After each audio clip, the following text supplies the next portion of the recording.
Living life seeking answers to the many problems that continue to evolve? Whether it's about business, money, relationships, family, or anything, let's talk. Join Alan Cousin of Get Up Radio Media as he talks about anything and everything that the mind can come up with. His motto is, you can't find a solution until you talk about it first.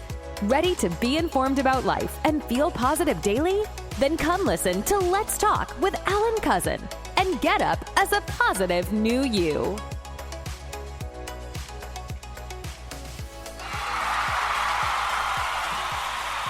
Hello out there. Welcome. Thank you. Welcome to Let's Talk with your host, of course, Alan Cousin. So, hope you're having a great day out today. It's, Wednesday, hump day for, those that actually got to go to work, almost the end of the week. It's February 1st, so of course it's the first day of February, second month of the year 2023. So we're kind of moving a little swiftly here, but we'll see how the rest of the year goes, So let's talk. Now, what are we going to talk about today? What are we going to talk about? What does Alan want to bring to your attention and feel the need to feel opinionated and maybe in some ways factual about today? Well, I think only because I've, read the article, of course, so being that I'm the founder of Get Up Radio and also Get Up Radio Media, I tend to get a lot of insight on various news locally, statewide, nationally, globally, and of course, it's a lot. You'd be amazed how much news pops up at 3:30 to 4 in the morning that is basically given for all our news networks out here to then, search and skim through, and then basically decide what we feel the public wants to know about. And that's what we do, we get that news about 3:30, 4 in the morning, and we're just getting this list of news from all over the world, and it's like, like I said, it's state news, local news, national news, global news. So, we're given choices, and of course they break it down so that we can know what's considered the hottest news and what's not considered as important and as informative. And then basically, we choose and decide what we want to speak about. Now, of course, we also write articles as well, because then, that's our way of informing you about things that may have been personalized or that we dealt with or we heard about that we felt was important enough to inform you, the public, about. So, but I felt the need, because after reading this article, I wanted to kind of speak a little bit about it. And I do apologize because I know today is Wednesday, not Tuesday, not Thursday. So I know that, normally my Let's Talk is on Tuesdays and Thursdays. Yesterday was a little bit hectic. I had a lot going on. And of course, with the weather in Dallas currently being in the 20s, I was trying to get prepared for me and my family, make sure that we were quote unquote okay if something was to go wrong as far as the power grid or anything. So anyway, but I do apologize that I didn't take the time out to do a show, because I wanted to do a show. I always like doing a show. I like to talk, and for those who are listening, I would like to, keep you informed. So today, Let's Talk is going to be about racism. Yes, a word that we have heard continuously and thoroughly, and it seems like it's never ending as far as whether or not racism exists, doesn't exist, or becoming better or worse, or if it one day, no longer be in existence. And of course that would be a dream. That's the dream, right? That we have a utopia of life and living where people get along with each other and people are united and everyone respects each other and has no judgment on anyone. That's what we hope to acquire, right? Or you would think we would hope to acquire, right? But there are people out there that really don't want utopia. There are people out there that enjoy chaos, that feel like chaos brings them power and gives them the ability to feel superior among others and make others feel inferior towards them. And I've noticed this in the news, especially more now, so that people tend to create chaotic events and situations in order to acquire power over another individual that they feel they're superior to. And I'm not sure why they think this works. I mean, in some cases, I'm sure it does, but in most cases, it doesn't, because you have to understand how much you would have to acquire to be powerful enough over another individual, to the point where that individual listens to you. Now, granted, with the way the world is moving and how we're going and heading, it's becoming easier and easier to become more powerful over others, because many people don't have much, and therefore, because they have little, they desire more, and they're willing to give in to acquire what they desire. So it is working, I will say, but it's not something that's good or should be working, because it shouldn't be existence at all. It shouldn't even be existing. But I was reading the article on Tyre Nichols, and I saw the video, of course, too. And then, of course, I heard about it. First started off as 5 black police officers. I'm going to say black because, of course, the culture. So I wanted to say police officers. And how then 5 became 6, and 6 became 7. And then now I'm hearing the possibility that it all started over a woman, because Tyre Nichols was dating a woman who became his girlfriend, who was actually the girlfriend of one of the ex-police officers. And he, quote unquote, didn't want to let her go.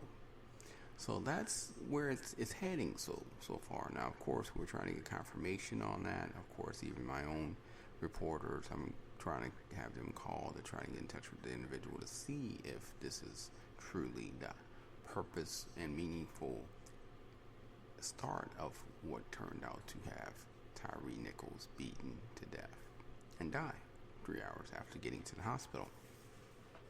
Now, my thing is, the reason I want to bring up racism is because I've gone through a mini situation when dealing with racism. I'm from New Orleans, Louisiana originally, and the Deep South, as they call it. I mean, they think about Mississippi as the Deep South, but New Orleans, Louisiana is traditionally the Deep South.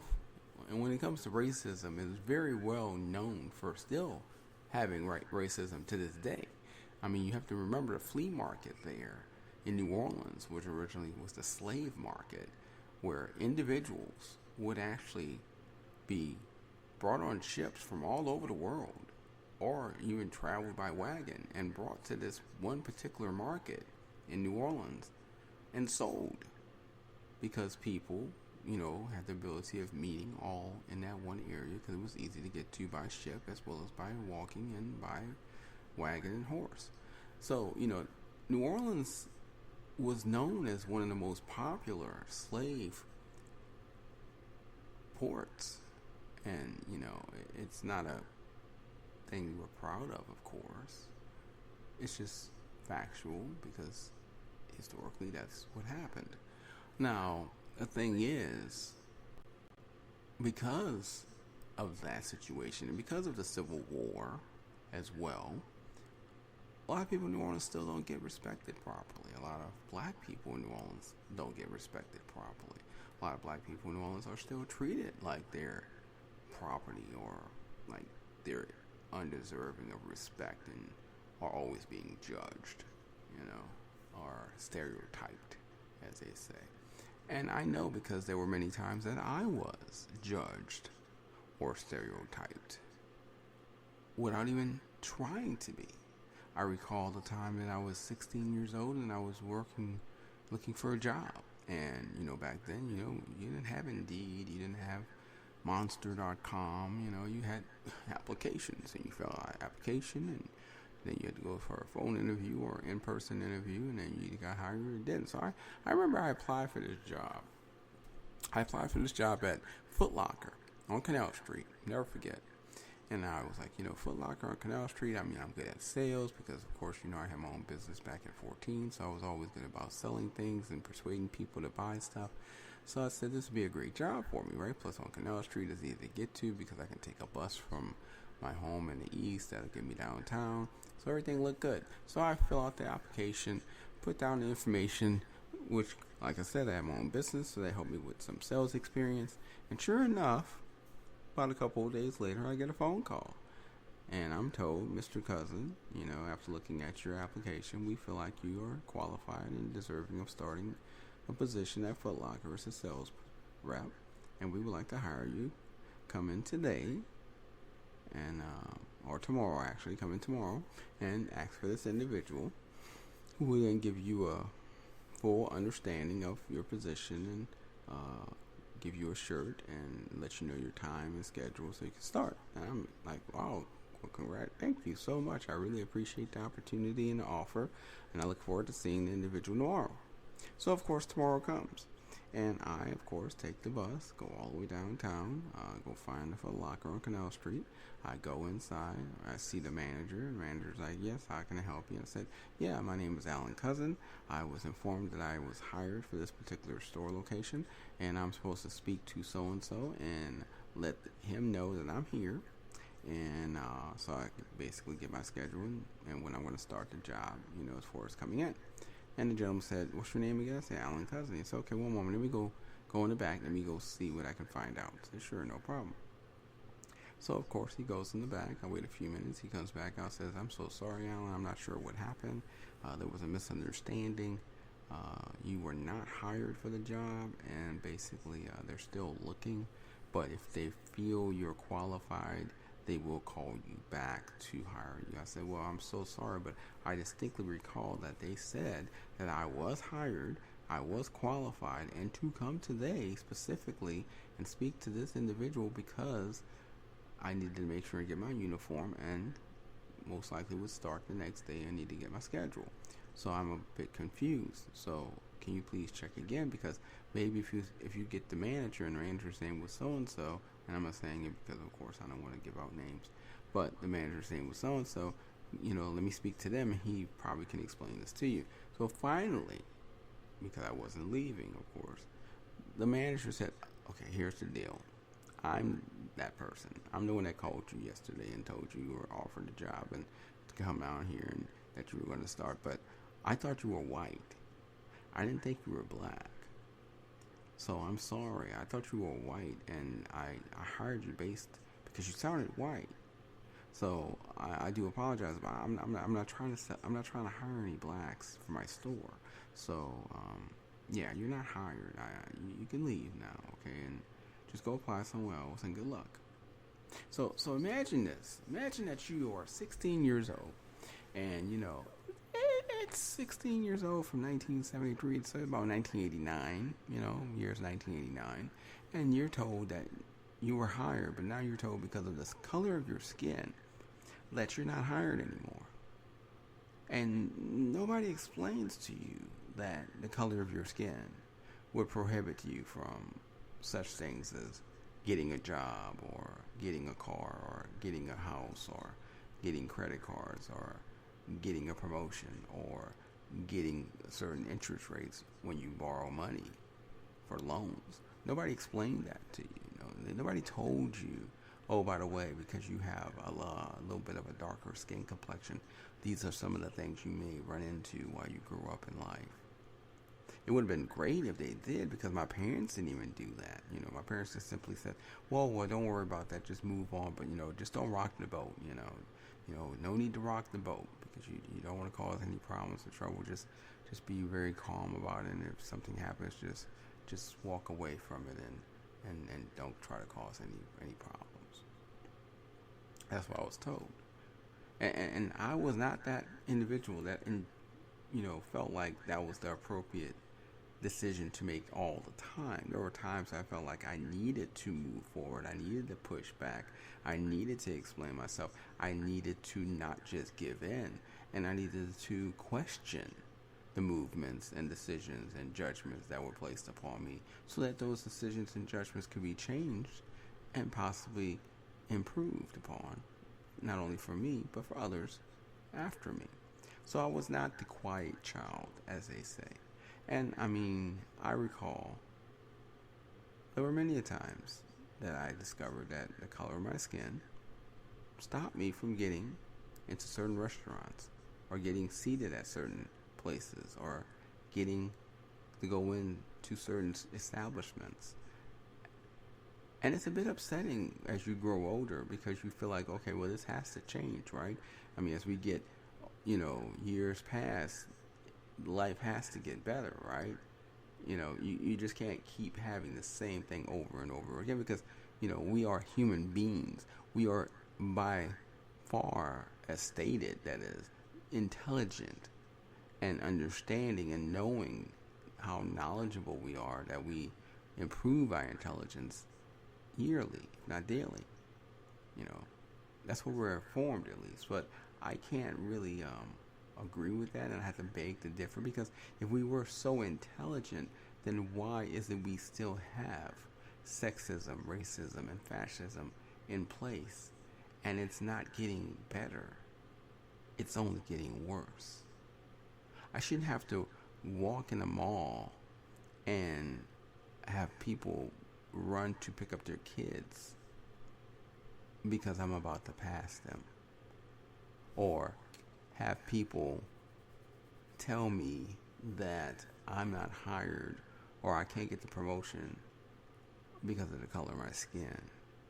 Because they assume for some strange reason that being black, I'm not able to learn, I'm not able to achieve, I'm not able to be creative enough, I'm not able to improve myself, I'm not able to adopt, and I'm not able to be trained. Because I remember way back in the past, whenever you heard blacks, people would refer to us to monkeys and gorillas. Even though you see in the science labs that chimpanzees are able to adopt and learn, and they do utilize them for experiments to discover things. But yet, a lot of times that's how we were looked upon, as monkeys or animals. Always known as, how many kids do we have that, because we're known for just having sex with everyone and everyone, and, never taking the responsibility of taking care of any of the children that were born because of us. These are things that I was given and told about because of the color of my skin, that automatically I'm stereotyped as that kind of person, that I'm going to beat women if I date them or marry them, that I'm not going to take care of my kids because, that's not something I do if I make them, and that I'm not going to be nothing but an alcoholic and a drug dealer and a wife beater. That's what I was informed, all because of the color of my skin. And I'm just like, but I'm not. This is not me. But you don't even get the opportunity to prove yourself so that people can see who you may really be. They just assume and just poster you as a poster child, so to speak, saying, well, this is how you're going to be because you're black. This is how you're going to act because you're black. These are the words you're going to speak because you're black. And I know these things because that's just how all black people are. So I already know what I need to expect and how I need to defend myself because, you're black. And it's very upsetting, because I was 16, then I was 26, then I was 30, then I was 32, then I was 36, then I was 42, then I was 45. Here I am, 49. And I have to say that we still have a very big problem with racism. And we are still waiting for that change. We are still hoping for that magical dream that Martin Luther King spoke about, that we will one day have unity where everyone will play together, everyone will work together, everyone will not judge each other, and will understand and respect one another based because we are all humans, and only because we are humans and we are part of the human race, and not to have anything based on the color of our skin. And when you really think about, when you find out that in history, before 1776, there was no such thing as culture or color of skin.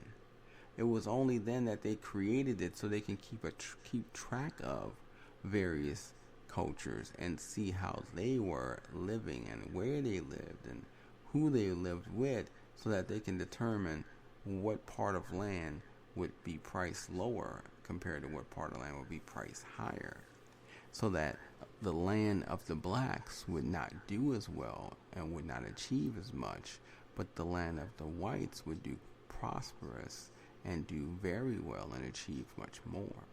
And I still recall about 4 years ago where someone was going to Merrill Lynch, unfortunately, and trying to put their money in, and was informed by a black woman who wanted to be their financial consultant, came to look for her, and instead they told him, an NBA basketball player, by the way, that she was unavailable, but they were going to give him someone better to assist him with his money.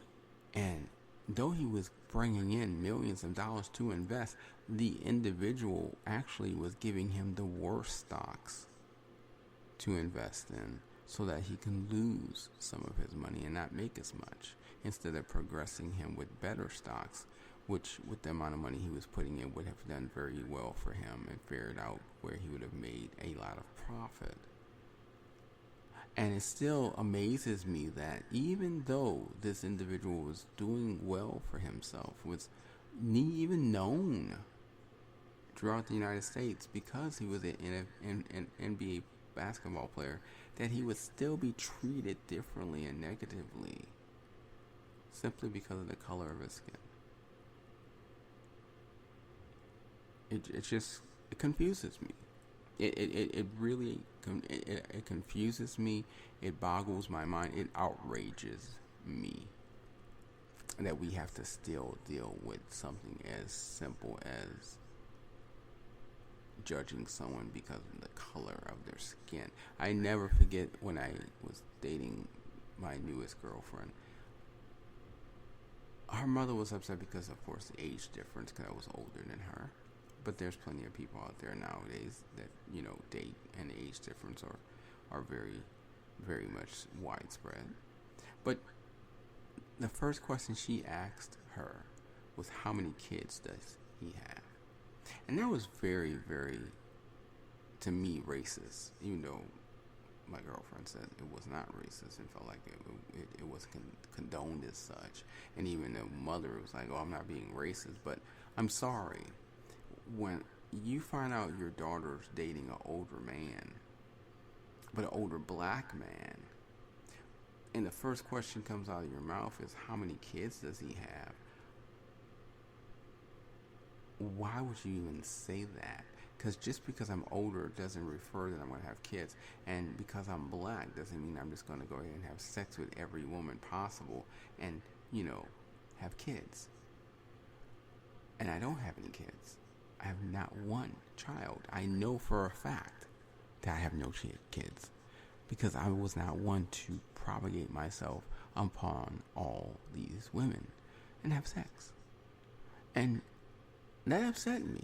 It really did, because it made me feel like I wasn't worth anything to broadcast that I would automatically just have kids, and I would automatically disrespect her daughter and abuse her daughter and manipulate her daughter because I was older, but more so because I was black.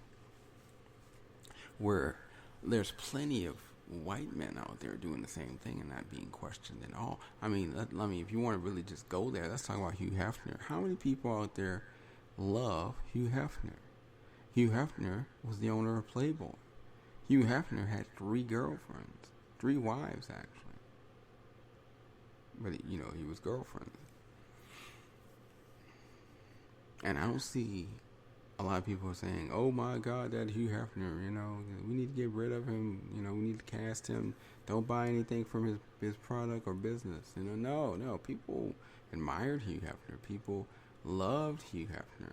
Hugh Hefner was older, white male. Hugh Hefner had younger, white females. Hugh Hefner, utilized a magazine to exploit sex in a physical, artistic manner. But he became very popular, very rich, wealthy. People purchased his service and products, so clearly they had no problems with him.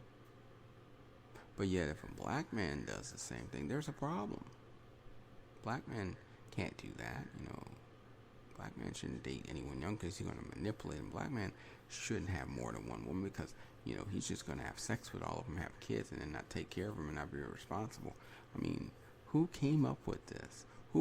And first of all, what I want to understand one day, if anyone can ever explain this, please by all means email me at letstalk@getupradio.com. Explain to me, what does it mean when it says you speak like you're white? You sound white. How does one sound like a race? I can understand if you speak a certain language, then yes, I can see where that language would then prefer someone to believe you're a certain race. But if you're just speaking English, why is it that they come and say, oh, you sound white? Like, how does white sound? Are you saying because I'm speaking intelligently, that I'm speaking eloquently, that I'm speaking punctually, so all of a sudden that makes me sound white? Where if I was to go, what's up? How you doing? What you doing? What's up? How you be? You know what I'm saying? Does that mean now I'm black?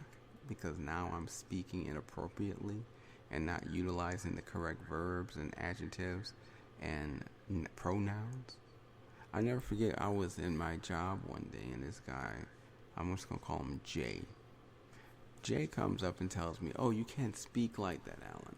You're supposed to say the, not the. And I was like, Jay, I'm going to say it like I like to say it. Thank you for letting me know what you believe I should say and how I should say it. But I'm going to speak my way because it's my culture. And I'm not going to allow you to change my culture. And he said, oh, no. You must speak this way because that's how it's pronounced. And I was like, that's the English version of how something is pronounced. There's the English version, Spanish version, and many other versions. I'm speaking it based on my culture, how it's pronounced, and I'm speaking on how it's mostly spoken in my city. And he was very offended and just continually told me how I was speaking wrong and inappropriately. I had to change the way I spoke because, quote unquote, it was not correct. But in all essence, it was just because he didn't want me to sound black. He didn't want me to speak like a black man based on black culture. He wanted me to speak on how he thought I should speak. And he felt like he had the audacity and power to tell me, not ask me, tell me how to speak. Think about that. He didn't ask me to change how I spoke. He told me how I needed to speak. And, it just makes me go, why? Why must we still deal with such things? Why can't we get over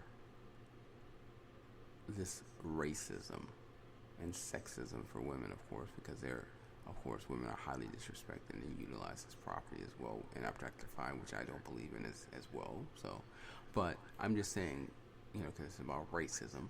Why must we deal with this? Why can't we just abolish it as we supposedly abolish slavery, even though there's still slavery in certain townships and counties that are just not being seen, so therefore if they're not seen, they're not noted.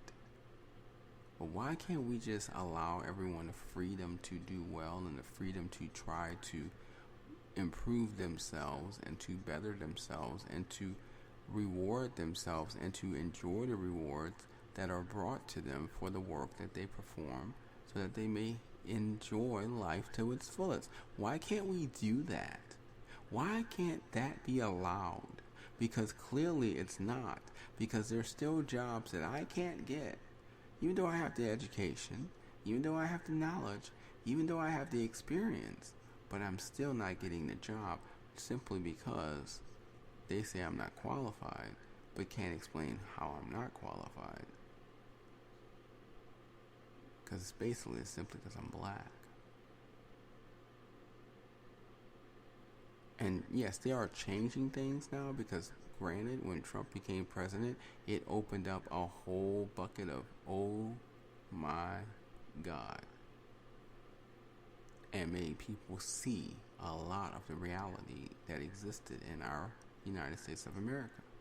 And laws have been changed, and federal laws have been changed, and supposedly these things will cause a difference to occur and to improve upon what is currently happening due to racism, supposedly. I'm going to hold my breath because I don't expect it to change anytime soon, because granted, I was born in 1973. Here I am now, it's 2023, and we still are dealing with this. So I don't see it changing anytime soon, just being honest. I would hope I was wrong, but I don't think I am. And I don't see people understanding, because that's the problem. It's hard to understand something if you have not walked in that person's shoes. So you don't understand the difficulty of when you're told, no, you can't have a loan. No, you can't have this car loan. No, you can't have this credit card. No, you can get this loan, but the interest rate for you is going to be 19% instead of 14%. The interest rate is going to be 12% instead of 8%. You can get this job, but the highest you'll ever get is this level, because we'll never promote you over this level simply because of who you are. Or we'll stop you, as the police, we'll stop you because, you're black. So if you're driving in certain neighborhoods, you're a threat. So we need to stop you and see why you're driving in these neighborhoods. I'll never forget when I was in New Orleans. I used to go from the casino back home to my father. At the time, I was living with my father. And when I did, I had a black Impala.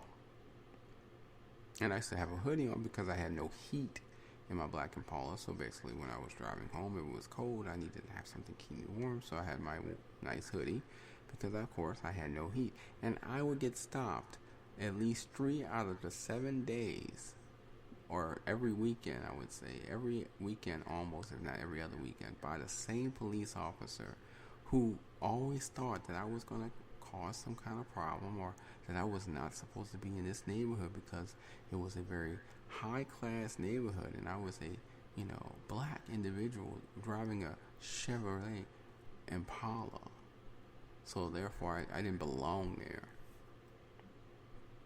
Yet every time I explained to him that my father lived here, and he just couldn't fathom that was true. And it took one time that my father had to come out of the home at 2 a.m, drive to the car to explain to the police officer that I indeed did live with him, and point out the house I lived with him at in this upscale neighborhood. I remember one time I was threatened and told I was a terrorist. I was a shooter. I was going to kill people. I don't even own a gun. I'm going against anti-bully situations. I'm the one that helps people who are being bullied. I'm the one that tries to convene and convey how to not be bullied by those who feel they can take advantage of you. And here I am now being told that I'm a terrorist, I'm a shooter, and I'm going to kill people. And that I definitely was going to cause havoc because of what I said, which was the acronym, by the way, against the anti-bully campaign that I was running. But then I was going to cause havoc and problems and shoot people at my job because, I'm black and, I was angered. And that's what angry black people do. They kill people, And they have caused me so much pain, so much problems that now I have mental disabilities that though I try so hard to get rid of, cannot get rid of, because of these negative moments that have caused so much trauma within me. This extreme depression that I live with every single day now that I cannot get rid of because of what I went through in the past. And I don't think people understand how it makes an individual feel when that person is being attacked verbally, emotionally, and physically, and did nothing wrong. Absolutely nothing wrong. But yet, because of the color of their skin, they're automatically quoted as evil and looked upon and stereotyped as evil. And like I said, I don't like black on black crime. I don't like any kind of crime. And I don't like police officers who are not properly trained, in my opinion, to understand how to handle arrest and taking care of bringing someone in without shooting them and killing them. That there needs to be proper training before these police officers are allowed out of their academy to then become full-time police officers running the beat, as they say, throughout the streets and city and countries that they're in. But I don't see this happening because that's going to cost money. And nobody wants to spend money to do improvements. Because everything's based on money now. Everything's based on the spending of money. So, with that being said, it's not getting better, it's only getting worse. But the thing is, you know as well as I do what's going on. We see the evils of this world. We see them. We are witnessed to them, and we just close our eyes or turn our heads because we look at it as, if I don't see it, it doesn't exist. So therefore, I don't have to change anything if I don't know it exists. And that's not the right way of thinking. We need to start focusing on that we have problems. America has problems. And we need to focus on the solutions, the proper solutions to each and every one of these problems in America. Because they're only getting worse and they're not going to be better. Healthcare issue, racism, sexism, all these things that should be being improved upon are only being worsened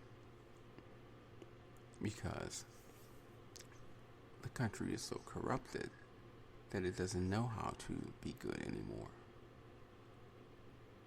So I feel bad for Tyre Nichols, and I give my condolences to the family of Tyre Nichols, because I know how Tyre Nichols feels. I'm not dead, of course, I am here living, but I know how he feels being approached by a black police officer who treated me worse at times than the white one, because they felt like they had some form of power over me, or they were a better black man than I was. And I never could understand who told them that, or how did they come about that decision. But yet it happened.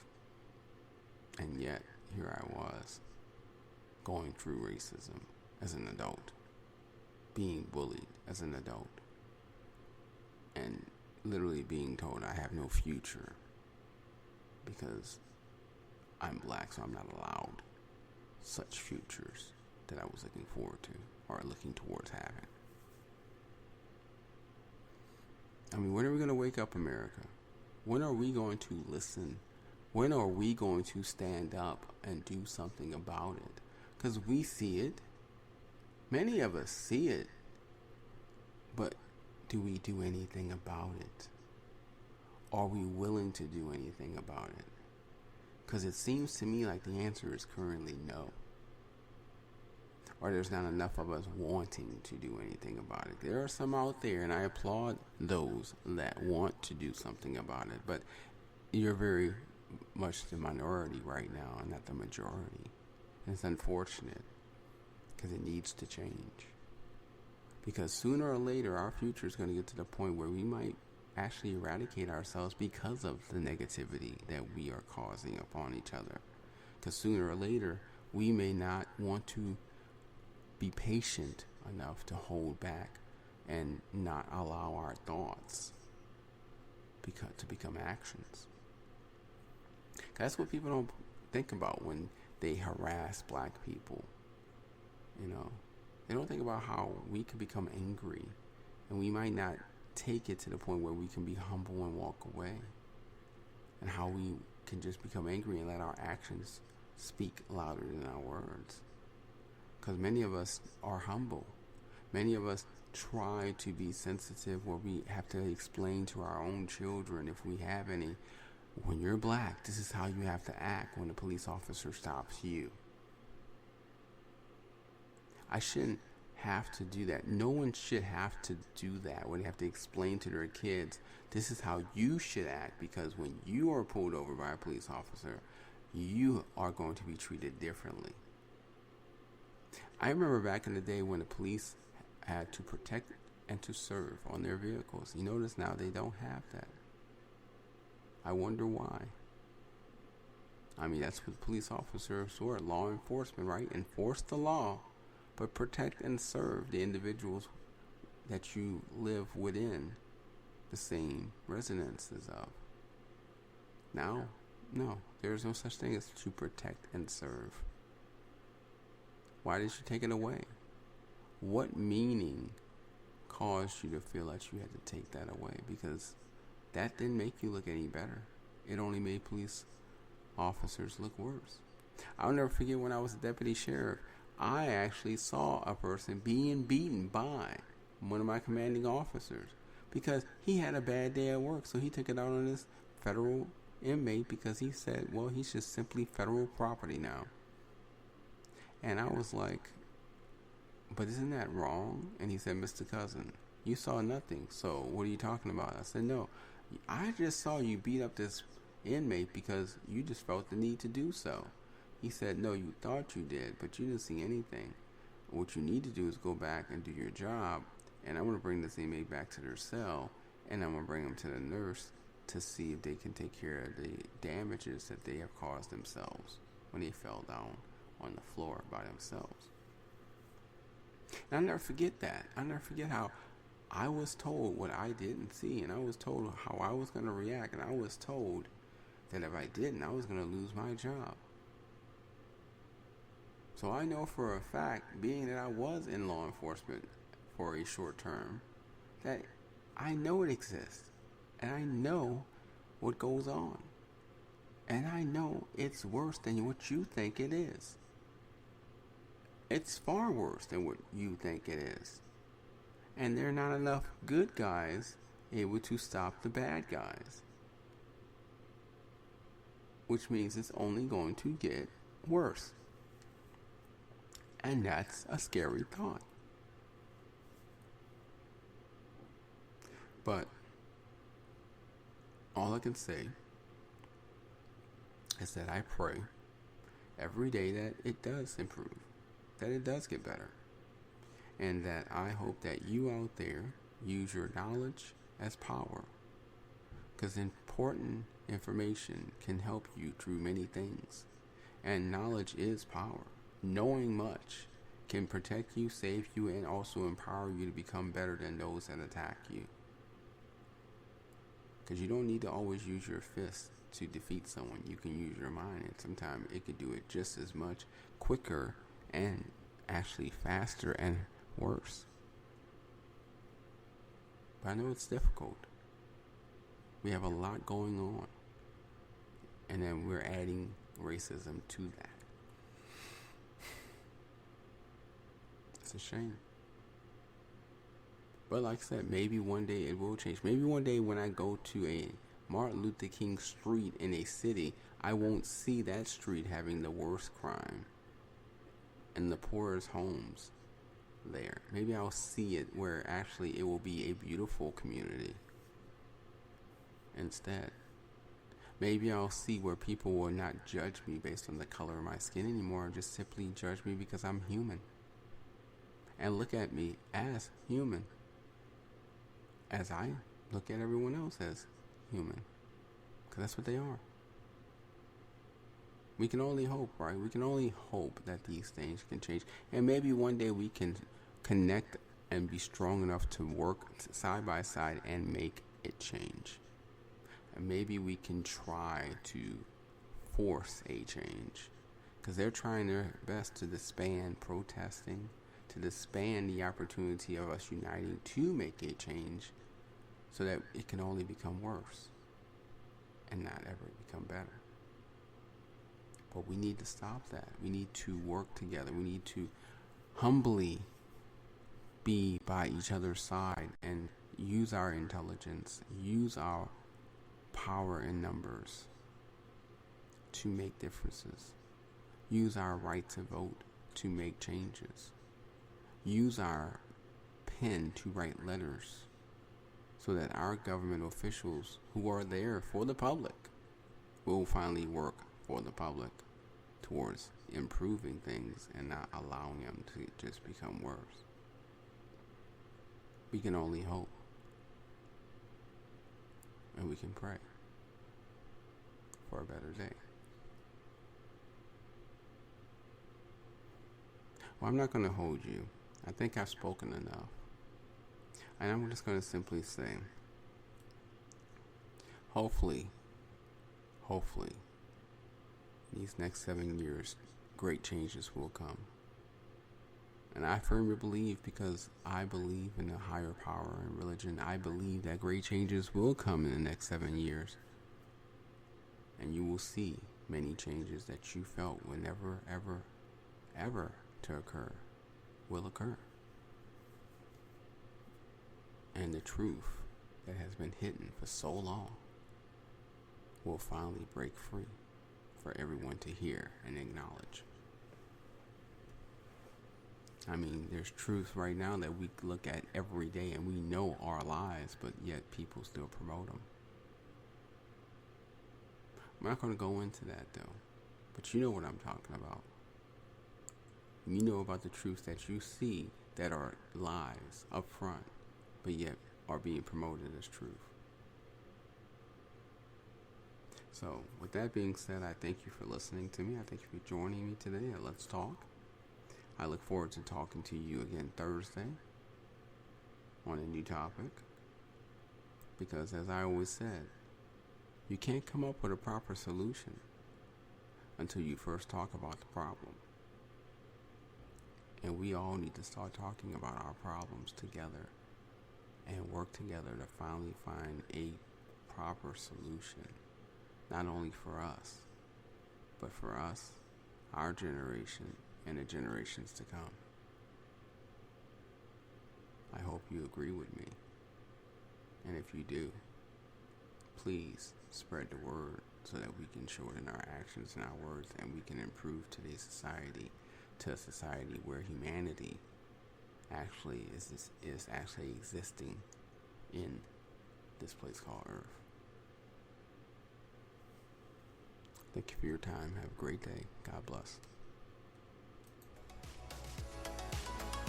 Thank you for listening to Let's Talk with your host, Alan Cousin. If you have any questions that need answers or wish to be on the show, feel free to email us at letstalk@getupradio.com. And if you have a moment to rate, subscribe, and leave a review wherever you listen to your podcasts, we'd really appreciate it. Remember to get up, smile, and live life positively, as you are an amazing person.